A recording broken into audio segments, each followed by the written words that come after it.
శ్రీ మహాగణాధిపతయే నమః. శ్రీమాత్రే నమః. మాచిరాజ భక్తి ప్రేక్షకులందరికీ నమస్కారం. జూన్ 11వ తేదీ నుంచి జూన్ 20వ తేదీ వరకు ఈ 10 రోజుల్లో గ్రహాల సంచారం బట్టి ద్వాదశ రాశుల వాళ్ళకి రాశి ఫలితాలు ఏ విధంగా ఉండబోతున్నాయో, అలాగే ఏ గ్రహాలు అనుకూలంగా ఉన్నాయో, ఏ గ్రహాలు వ్యతిరేకంగా ఉన్నాయో, అనుకూల గ్రహాల అనుకూలత పెరగాలన్నా, వ్యతిరేక గ్రహాల వ్యతిరేకత తగ్గింపజేసుకోవాలన్నా, ద్వాదశ రాశుల వాళ్ళు ఎలాంటి పరిహారాలు చేసుకోవాలో, ఏ దేవీ దేవతల ఆలయ దర్శనం చేయాలో, ఏ మంత్రాలు చదువుకోవాలో, ఏ స్తోత్రాలు పఠించాలో, ఎలాంటి దానాలు ఇవ్వాలో, గోమాతకి ఎటువంటి ఆహారం తినిపించాలో, ద్వాదశ రాశుల వారికి ఈ 10 రోజుల్లో భవిష్యత్ ఎలా ఉండబోతోందో ఈ వీడియోలో మనం తెలుసుకుందాం. తదుపరి మకర రాశి. మకర రాశి వాళ్ళకి జూన్ 11వ తేదీ నుంచి జూన్ 20వ తేదీ మధ్యలో 10 రోజుల్లో గ్రహాల సంచారం బట్టి రాశి ఫలితాలు పరిశీలిస్తే 10 రోజుల రాశి ఫలితాలు చూసేటప్పుడు ప్రధానంగా తీసుకోవాల్సినటువంటి 4 గ్రహాలు రవి, బుధుడు, కుజుడు, శుక్రుడు. ఈ 4 గ్రహాల్లో సూర్యుడు మకర రాశి వాళ్ళకి 5, 6 స్థానాల్లో సంచారం చేస్తున్నాడు. మొదటి 5 రోజులు 5వ సంచారం ఫేవరబుల్ గా లేడు. తర్వాత 5 రోజులు 6వ సంచారం చాలా ఫేవరబుల్ గా ఉన్నాడు. అంటే జూన్ 11 నుంచి 15 వరకు సూర్యుడు బలం లేదు, సూర్యుడు వ్యతిరేకంగా ఉన్నాడు. 5వ స్థానంలో వ్యతిరేకంగా ఉన్నాడు కాబట్టి మగపిల్లల యొక్క కెరీర్ సంబంధించిన టెన్షన్స్ ఇస్తాడు. మీ ఇంట్లో మీ పిల్లల్లో మగపిల్లలు ఉంటే వాళ్ళ కెరీర్ పరంగా ఏదో ఒక ఇబ్బందులు, వాళ్ళ ప్రొఫెషన్ పరంగా ఏదో ఒక ఇబ్బందులు సృష్టిస్తూ ఉంటాడు. పొలిటికల్ గా కూడా అంత గొప్పగా ఉండదు. ఫాదర్ సైడ్ రిలేటివ్స్ వల్ల ఇబ్బందులు ఉంటాయి. ఆఫీసులో బాస్తో కానీ కొలీగ్స్తో కానీ అంత అనుకూలంగా ఉండదు. 11వ తేదీ నుంచి 15వ తేదీ వరకు మకర రాశి వాళ్ళకి సూర్యుడి బలం లేదు. కాబట్టి ఈ 5 రోజుల్లో సూర్యాష్టకం కానీ ఆదిత్య హృదయం కానీ చదువుకోండి. ఈ 5 రోజుల్లోనే ఓం నమో భగవతే శ్రీ సూర్యాయ నమః అనే మంత్రం రోజు 12 సార్లు చదువుకోండి. ఈ 5 రోజుల్లో ఎప్పుడైనా నానబెట్టిన గోధుమలు బెల్లంతో కలిపి ఆవుకు పెట్టండి. కేజీంబావు గోధుమలు ఎర్ర వస్త్రంలో కట్టి పంతులు గారికి దానం ఇవ్వండి. మళ్ళీ జూన్ 16 నుంచి జూన్ 20 వరకు సూర్యుడు ఎక్సలెంట్ గా ఉన్నాడు, 6వ స్థానంలో ఉన్నాడు. హెల్త్ పరంగా ఉన్న ప్రాబ్లమ్స్ అన్ని కంప్లీట్ గా జీరో చేస్తాడు. జూన్ 16 నుంచి జూన్ 20 మధ్యలో మకర రాశి వాళ్ళ హెల్త్ చాలా బాగుంటుంది. ఏ హెల్త్ ఇష్యూస్ ఉండవు. ఒకవేళ దీర్ఘకాలంగా హెల్త్ ఇష్యూస్ ఉన్నా అవన్నీ కూడా క్లియర్ అయిపోతాయి. క్రమంగా ఉపశమనం కలుగుతుంది. ప్రమోషన్ ప్రయత్నాలు అనుకూలిస్తాయి. బాస్ కానీ కొలీగ్స్ కానీ మీకు అందరూ అనుకూలంగా ఉంటారు. పాలిటిక్స్ లో లాభాలు ఉంటాయి. తండ్రి వైపు బంధువుల వల్ల ప్రయోజనాలు ఉంటాయి. ఈ బెనిఫిట్స్ అన్ని కూడా జూన్ 16 నుంచి జూన్ 20 మధ్యలో 6వ స్థానంలో సూర్యుడి వల్ల మకర రాశి వాళ్ళు పొందుతారు. మొదటి 5 రోజుల్లోనే సూర్యుడి పరిహారాలు చేసుకోండి. అలాగే మకర రాశి వాళ్ళకి బుధుడు 6వ స్థానంలో చాలా ఎక్సలెంట్ గా ఫేవరబుల్ రిజల్ట్స్ ఇస్తున్నాడు. జూన్ 11 నుంచి జూన్ 20 వరకు కూడా 6వ స్థానంలో బుధుడు ఉన్నాడు. కాబట్టి మకర రాశి విద్యార్థులకి ఎగ్జామ్స్ ఏవైనా రాస్తే కాంపిటేటివ్ ఎగ్జామ్స్ బ్రహ్మాండమైన ర్యాంకులు వచ్చే అవకాశం ఉంటుంది. మకర రాశి నిరుద్యోగులు కూడా ఇంటర్వ్యూకి వెళితే క్వాలిఫికేషన్కి తగిన ఉద్యోగం, హై ప్యాకేజ్ ఉద్యోగం వచ్చే అవకాశం ఉంటుంది. మకర రాశి వ్యాపారస్తులకు కూడా ఊహించిన దానికంటే వ్యాపారంలో ఎక్కువ లాభాలు వచ్చే అవకాశం ఉంటుంది. విద్యార్థులకి, నిరుద్యోగులకి, వ్యాపారస్తులకి, మకర రాశి వాళ్ళకి ఈ 10 రోజుల అద్భుతమైన సమయం అని చెప్పాలి. 6వ స్థానంలో బుధుడు చాలా ఫేవరబుల్ గా ఉన్నాడు. కాబట్టి ఈ రంగాల్లో ఉన్న వాళ్ళకి 6వ స్థానంలో బుధుడు అద్భుతమైన శుభ ఫలితాలను కలిగింపజేస్తాడు. కాబట్టి బుధుడికి సంబంధించి కూడా ఎలాంటి పరిహారాలు చేసుకోకర్లేదు. అలాగే కుజుడు 4వ స్థానంలో వ్యతిరేకంగా ఉన్నాడు. అంటే అర్ధాష్టమ కుజ దోషం ఉంది. అర్ధాష్టమ కుజ దోషం ఉన్నప్పుడు అసలు ప్రాపర్టీస్ కొనకూడదు. భూమి, స్థలము, పొలము, అపార్ట్మెంట్ ఇలాంటివి ఏవి కొనాలనుకున్నా మోసపోయే అవకాశం ఉంటుంది. తస్మాత్ జాగ్రత్త. డబ్బులు కట్టి డబ్బులు లాస్ అయ్యే అవకాశం ఉంటుంది. తస్మాత్ జాగ్రత్త. ఉన్న ప్రాపర్టీస్ అమ్మటానికి కూడా బలం లేదు. అంటే అర్ధాష్టమ కుజదోషం ఉన్నప్పుడు ఎట్టి పరిస్థితుల్లో ప్రాపర్టీస్ కొన్నా అమ్మినా ఏదో ఒక లిటిగేషన్స్, ఏదో ఒక ప్రాబ్లమ్స్ వచ్చే అవకాశం ఉంటుంది. రియల్ ఎస్టేట్ డల్గా ఉంటుంది. బ్యాంక్ లోన్లు శాంక్షన్ అవటం ఆలస్యం అవుతూ ఉంటుంది.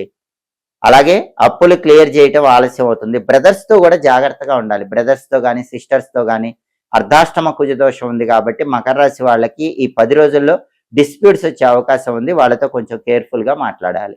ఈ అర్ధాష్టమ కుజ దోషం ఎఫెక్ట్ నుంచి బయటపడాలంటే ఒకసారి కందులు నానబెట్టి బెల్లంతో కలిపి ఆవుకు పెట్టడం, లేదా కేజీంబావు కందులు ఎర్ర వస్త్రంలో కట్టి పంతులు గారికి దానం ఇచ్చుకోవటం చేయాలి. అలాగే సుబ్రహ్మణ్య స్వామి ఆలయ దర్శనం చేసుకోవాలి. ఓం స్కందాయ నమః అనే మంత్రం రోజు 21 సార్లు చదవాలి. అలాగే సుబ్రహ్మణ్య కరావలంబ స్తోత్రాన్ని వినే ప్రయత్నం చేయాలి. ఇవి చేసుకుంటే అర్ధాష్టమ కుజదోషం నుంచి బయటపడి మకర రాశి వాళ్ళు అనుకూల ఫలితాలు పొందవచ్చు. అలాగే శుక్రుడు మకర రాశి వాళ్ళకి 7వ స్థానంలో వ్యతిరేక ఫలితాలు ఇస్తున్నాడు. 7వ స్థానంలో శుక్రుడు ఉన్నప్పుడు ఏం జరుగుతుందంటే లైఫ్ పార్ట్నర్తో చిన్న చిన్న ఇష్యూస్ వచ్చే అవకాశం ఉంటుంది. కాబట్టి లైఫ్ పార్ట్నర్తో మాట్లాడేటప్పుడు జాగ్రత్తగా మాట్లాడండి. చిన్న విషయానికే లైఫ్ పార్ట్నర్తో గొడవలు అయిపోయే అవకాశం ఉంది, తస్మాత్ జాగ్రత్త. అలాగే టెక్స్టైల్, లేడీస్ ఎంపోరియం, బొటిక్ లాంటి వ్యాపారాలు ఎవరైనా పార్ట్నర్షిప్తో చేస్తుంటే కొన్ని ఇబ్బందులు వచ్చే అవకాశం ఉంటుంది. కళారంగంలో కూడా అదృష్టం వచ్చినట్టే వచ్చి మిస్ అవుతుంది, మంచి ఆపర్చునిటీ వచ్చినట్టే వచ్చి మిస్ అవుతుంది. అంటే శుక్రుడు వ్యతిరేకంగా ఉన్నాడు. శుక్రుడి బలం పెరగాలి, ఈ సమస్యల నుంచి బయటపడాలి, కళారంగంలో షైన్ అవ్వాలి, బ్యూటీ రిలేటెడ్ బిజినెస్లో షైన్ అవ్వాలి, లైఫ్ పార్ట్నర్తో ప్రాబ్లమ్స్ ఉండకూడదు అనుకుంటే శుక్రుడి పరిహారాలు చేసుకోవాలి. నానబెట్టిన అలసందలు ఆవుకు పెట్టాలి, కేజింబావు అలసందలు తెల్ల వస్త్రంలో కట్టి పంతులు గారికి దానం ఇవ్వాలి.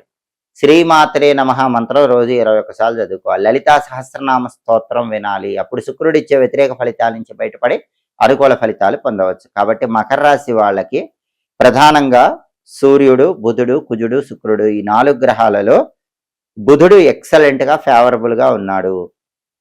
అయితే కుజుడు, శుక్రుడు అసలు 10 రోజులు ఫేవరబుల్గా లేరు. కుజుడికి, శుక్రుడికి పరిహారాలు చేసుకోండి, సూర్యుడికి మాత్రం మొదటి 5 రోజుల్లో చేసుకోండి. అప్పుడు మకర రాశి వాళ్ళకి గ్రహాల అనుకూలత పెరిగి జూన్ 11 నుంచి జూన్ 20 మధ్యలో పూర్తిగా వ్యతిరేక ఫలితాల నుంచి బయటపడి సమస్త శుభ ఫలితాలను సిద్ధింపజేసుకోవచ్చు. జ్యోతిష శాస్త్ర పరంగా అదృష్టం తొందరగా లభించాలంటే, దురదృష్టం దరిదాపుల్లోకి రాకుండా ఉండాలంటే ఘాతవారం రోజు కొన్ని ప్రత్యేకమైనటువంటి పనులు ఎట్టి పరిస్థితుల్లో చేయకూడదు.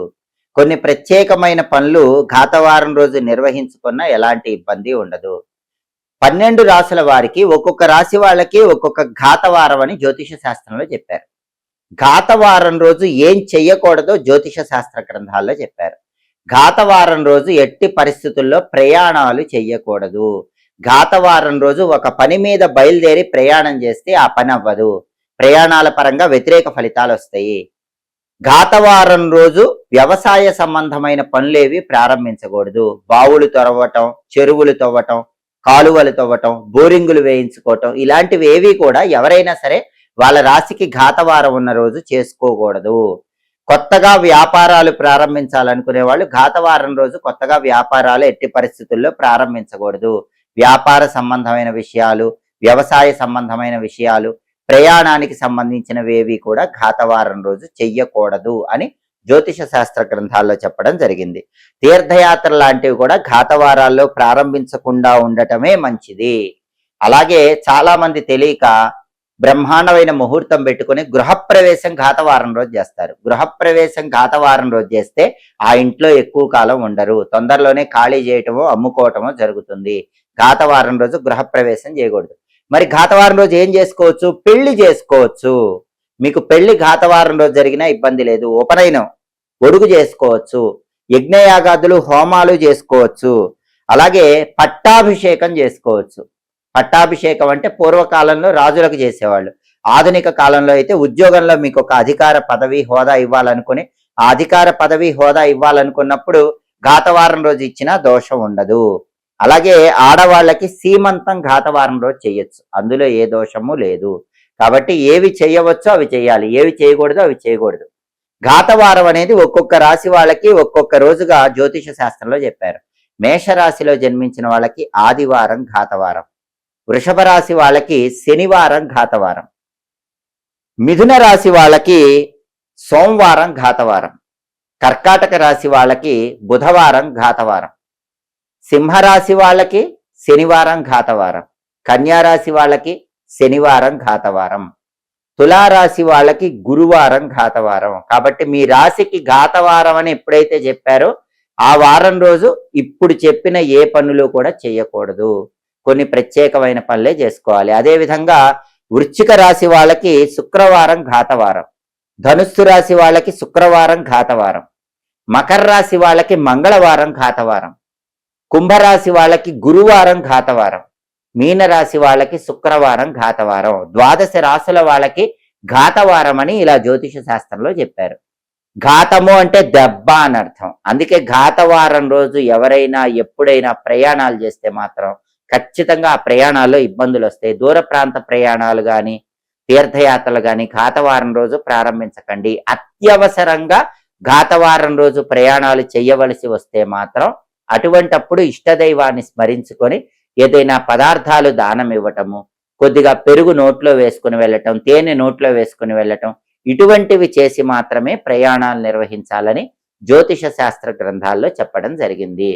కాబట్టి ఘాతవారాన్ని పాటించండి, సమస్త శుభ ఫలితాలను సిద్ధింపజేసుకోండి.